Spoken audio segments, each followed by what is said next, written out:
Guys, what I'm doing right now means, as informed you earlier, we had an issue yesterday in connecting with the VYSOR.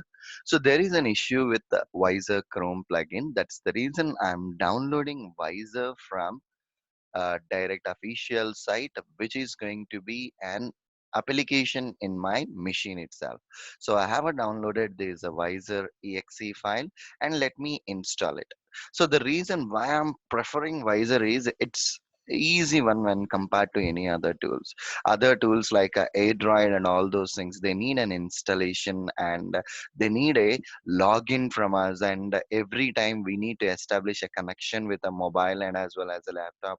Too many things are there in the other apps. That's the reason I don't want to use all the things. I just want to go with a VYSOR app itself. Okay, that's fine. Let this VYSOR install.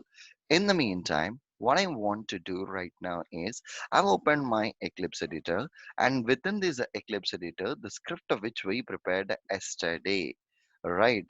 So if you observe all the capabilities, it's going to be one and the same. So what I want to do today is I want to create a new scenario which will perform operations on that app.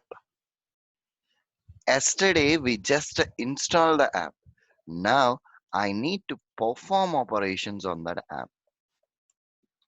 Okay, so what kind of operations I can perform on that app? First of all, we need to know, right? We just need to analyze what kind of an operations I can perform on that app.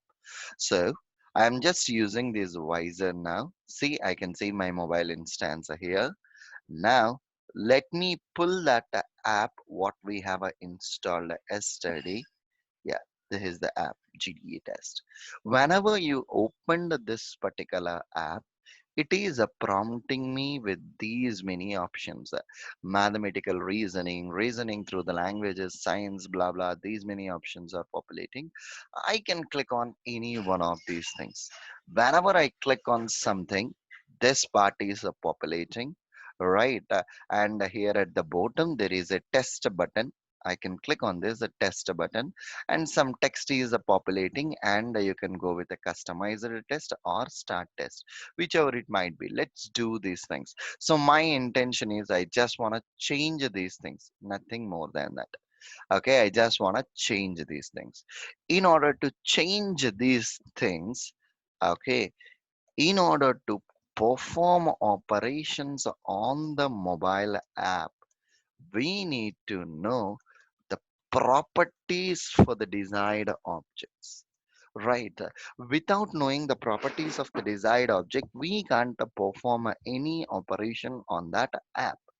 So the question out over here is, how can we identify various properties related to the app, right, with which we can perform the operation? Find the app properties. In order to identify the app properties, we are going to use Appium inspector session. Okay, Appium inspector session is there using which you can identify the properties. How to launch this Appium inspector session? Once you started a Appium desktop, then there is an option for us to select the inspector. See here, we are on a Appium desktop. Let me start my server. And once after I started my server, see here, I can see a placeholder text as the server is running. Right? The server is running, a placeholder text is there for me. And next to this text here, the three buttons are there. The first button is a magnifying icon is there. Right. Let me click on that button, or let me first of all mouse over on that particular button so that we can see the options. So here, whenever I mouse over on that particular button, it's displaying as Start Inspector Session. Okay, it's displaying a message as a start inspector session. Just click on that start inspector session. So whenever you hit it, there's a start inspector session. It's prompting you a new window. So where in which it will show you the option to connect with your device. Let this screen load so that we can look at that particular option.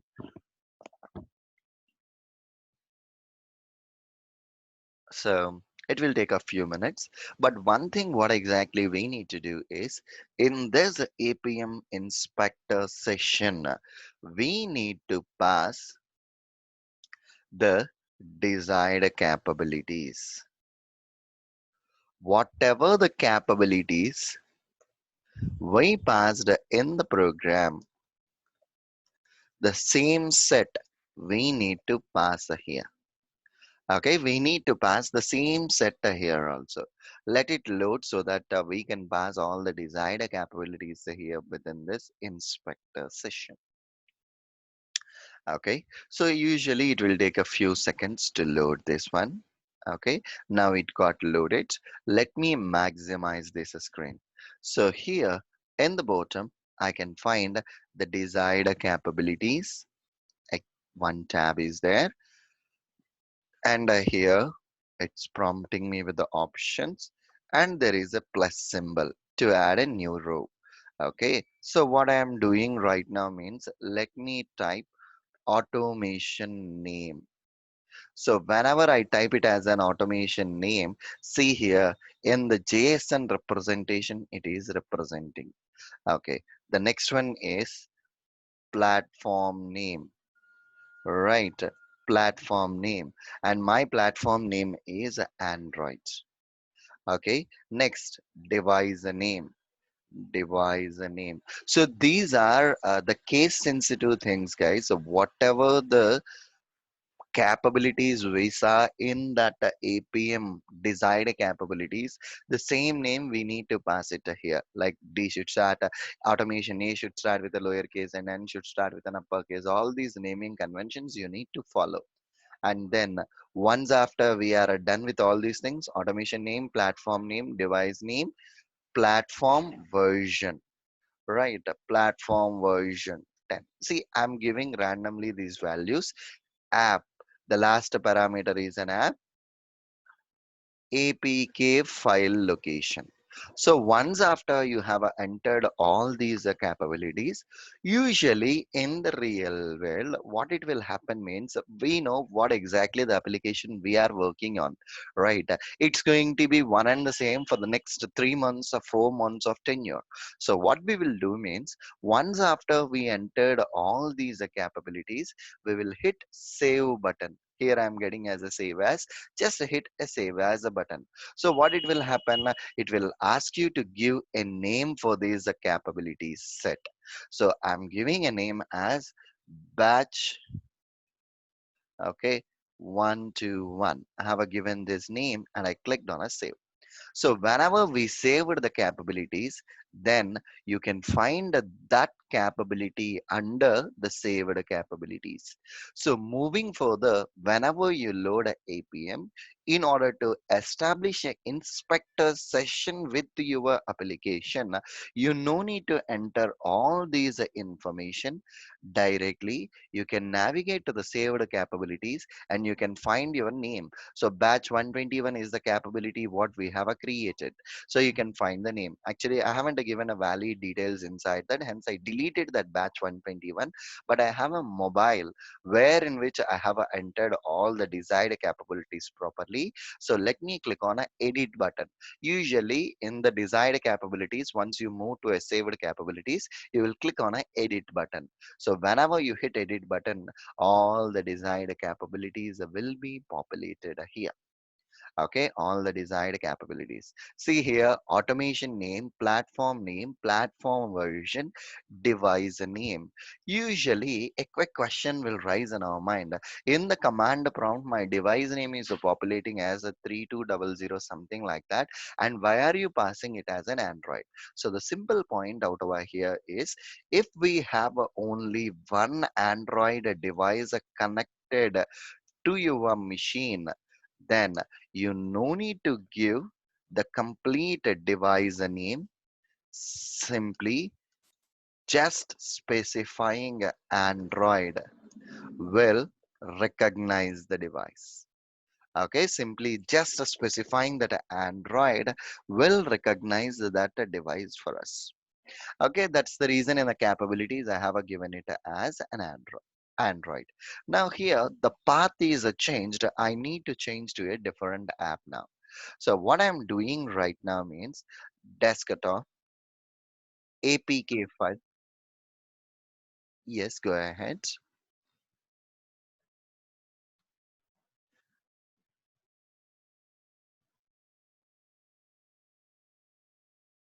Yes.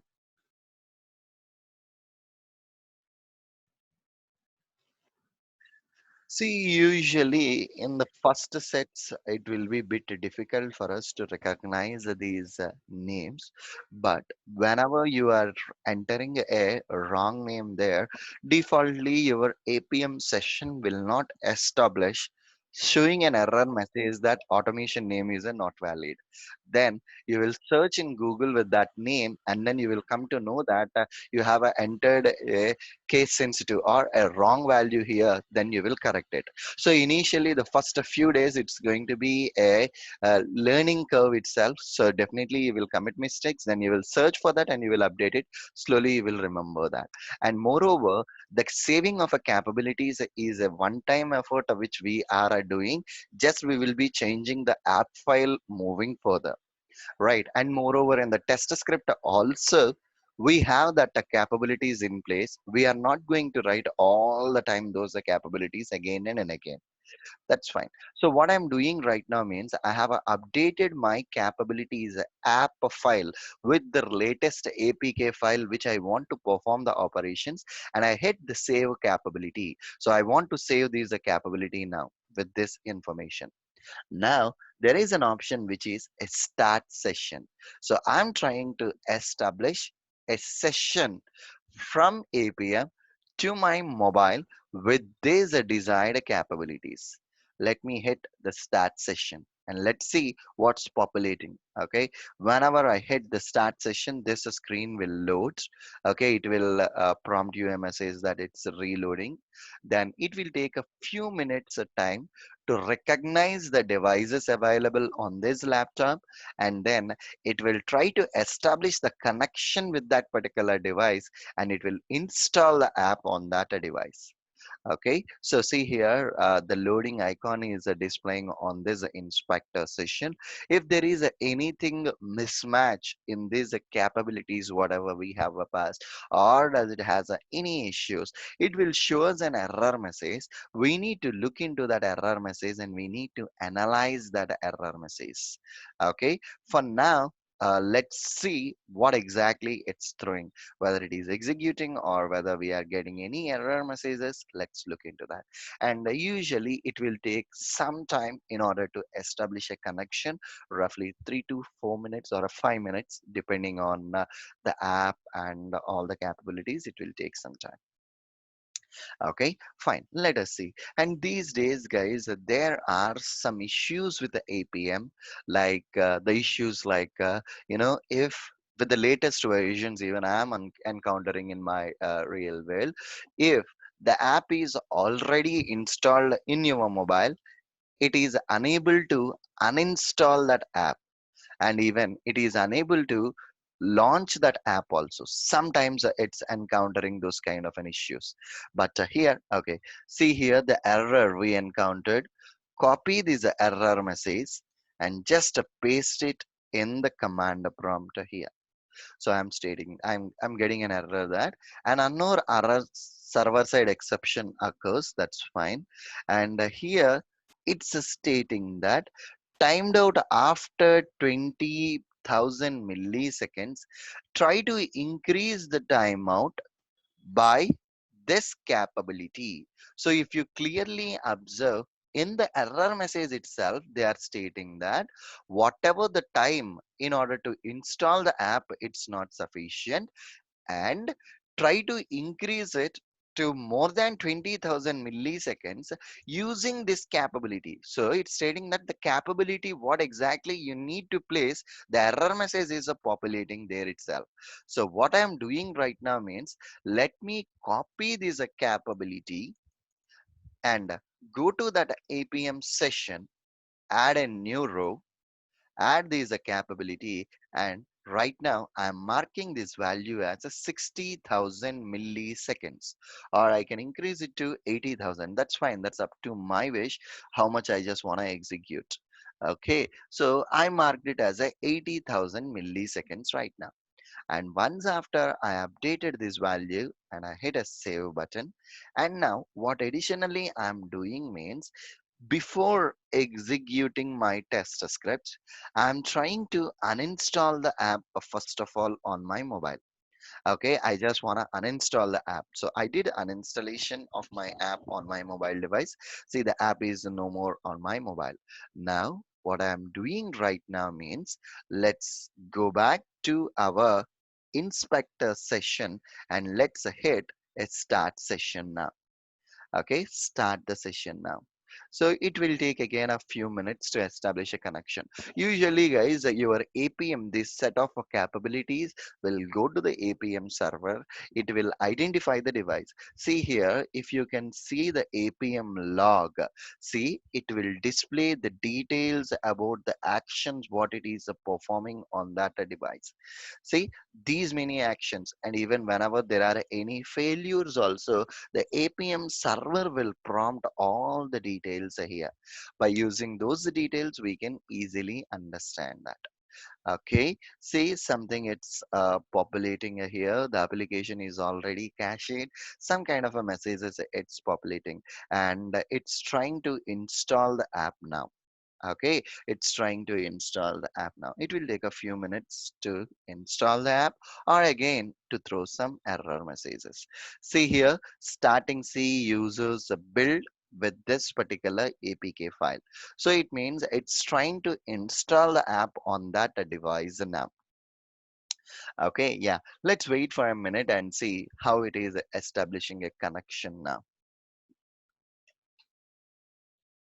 So I have installed App Locker in my machine. That's the reason the new screen it populated there is, would you like to log this app? I don't want to log that app. That's fine. So, but if you observe the screen earlier, wherever you have entered the capabilities, it change it to this piece, and it has some options on the top.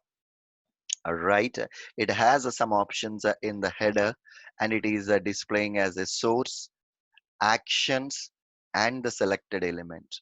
See here, this is my mobile instance itself.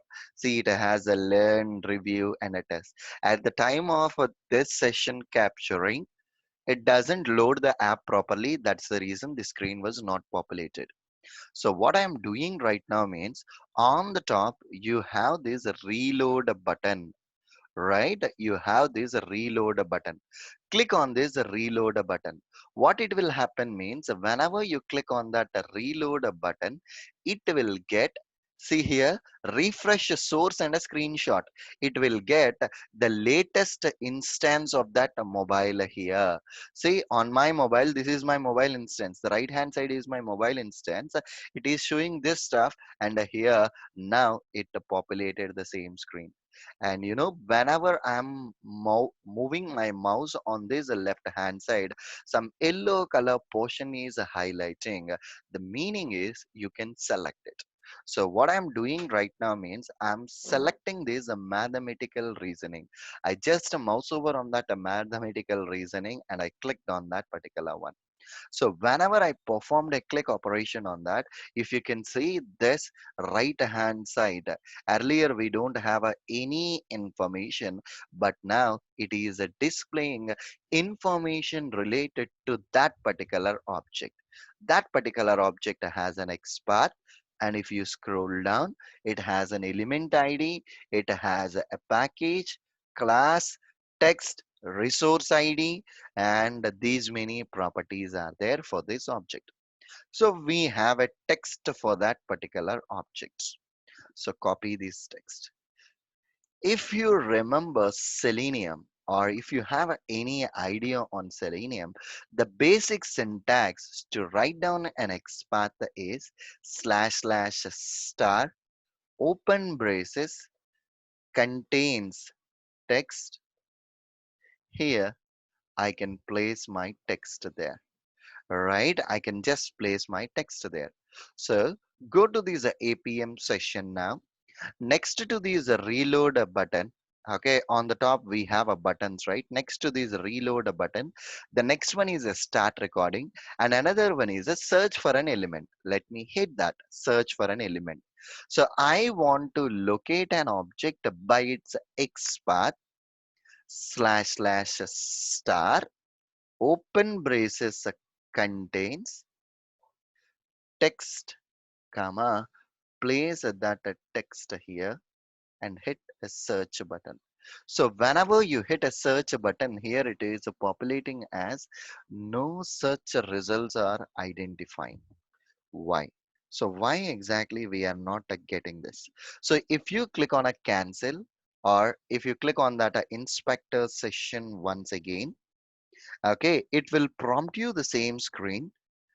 Okay, so let us look into this XPath, whatever we have given. Slash slash star contains text. Okay, that's fine. We use this contains a text itself, but it's not recognizing with this particular object.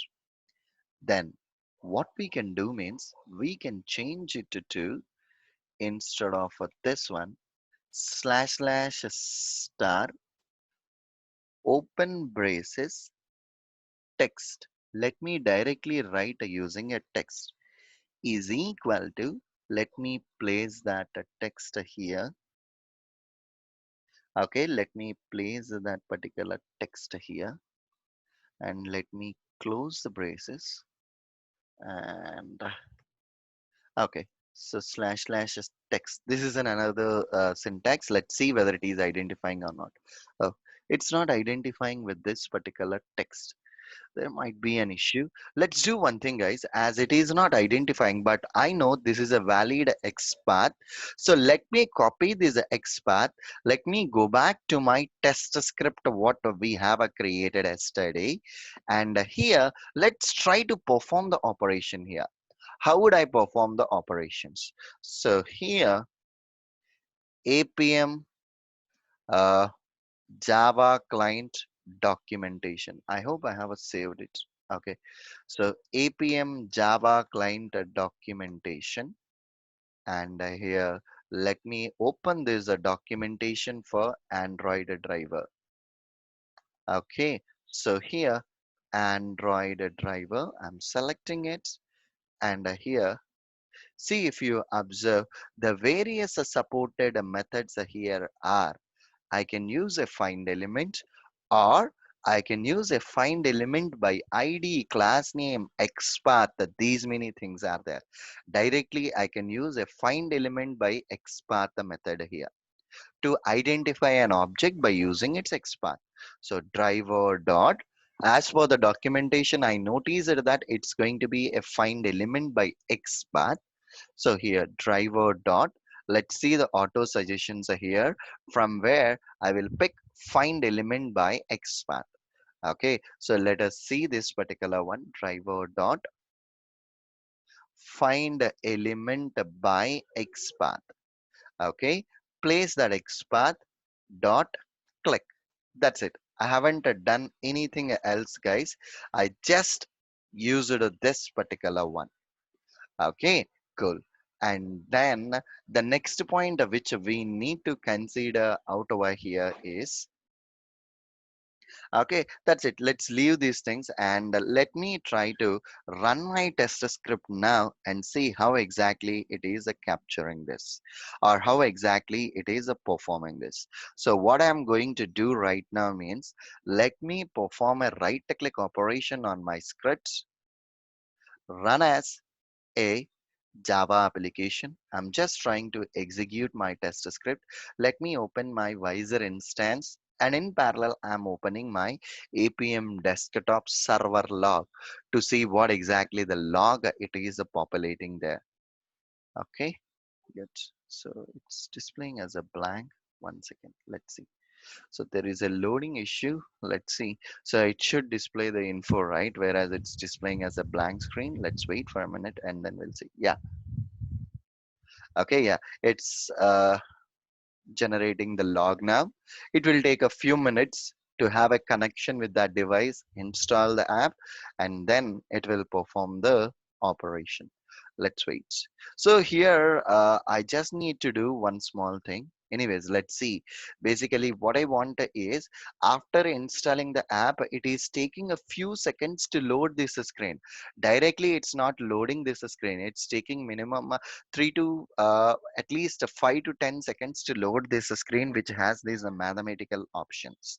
Okay, but anyways, let us see this one and check it out whether it is performing the operations or not. Okay, anyways, we will see that part. Okay, let's do. See here, it installed the app and it is asking me some prompt I don't want. Okay, I haven't done anything and it displayed this screen. And now if you observe your Eclipse editor, your script got a failed. If I maximize here, it is stating that an element could not be located. No such element exception is populating here with the line number 50. Okay, yeah, we are encountering this issue now, which is a no such element exception. So definitely this is not a valid property what we have a given with which it's unable to identify. Good. So what I'm doing right now means let's go back to our Appium inspector session which we opened before executing our test script, and let me try to refresh this screen. Whenever I performed a refresh operation here, let me select, see here on my mobile, I have selected the social studies guys, and I'm just reloading my inspector session here. Okay, let's see whether it is getting the complete stuff or not. Okay, it's capturing the whole instance. Okay, good enough. So let's, my intention is to identify or to perform any things here. Okay, so let me look into this app once and see. So here it's have a mathematical reasoning. Okay, so guys, we did a mistake here, guys. So we need to click on a mathematical reasoning. See here, if you observe, mathematical reasoning is a different text and 0% is a different text. But here it is populating as a mathematical reasoning 0%, the text. But usually if you observe in a browser, mathematical reasoning is highlighting in a first row and the 0% is highlighting at the end. So that might be the issue. So what I'm doing right now, I'm removing this 0% and I click on a search button now. Okay, still it's not populating, but mathematical reasoning, remove this 0%. Okay, let me run my script again. Okay, so I strongly believe this XPath should work. Okay, so I have removed this mathematical reasoning and then the 0% and I'm trying it again. But what I'm doing in the meantime means I just want to search for some other object, and here the text is not populating properly, right? So what I'm doing means in the middle there is a source tab and there is a app source is populating, and here there is a, see here, Android visit linear layout. I'm expanding this one. I'm just expanding this one. So in the source I want to identify the respective object. Let us see. So here this is the source. Okay, this is the source for this section. If I scroll down a bit, see here, this is my object. Okay, the same text it is populating there also. Android visit. Okay, mathematical 0%. That's fine. Reasoning at 0% science. Okay, let's see whether it is a clicking this time or not. If not, we will figure it out some other option. Okay, let me switch my Eclipse, and again it got a failed with this. Okay, and now I'm getting a different exception here, an unknown server side exception while processing it. Okay, original error, multiple documentation error. Trying changing normalize the tracks, the driver setting true. Okay, so there is some synchronization issue. The reason is at the same time I tried to use the app in the inspector session, right? I hope that might cause the issue. And before doing that, what I'm doing means finally, after installing the app, I'm just adding a thread not asleep for some time to see whether it is loading or not. This is going to be the final run. Let's see if it is working or not. If not, we will figure it out the issue in the next session. Okay, let me try to execute it. But when I executed, it worked. So, but something is there on the property. Anyways, we'll figure it out. Let it execute. Then we can find, yeah.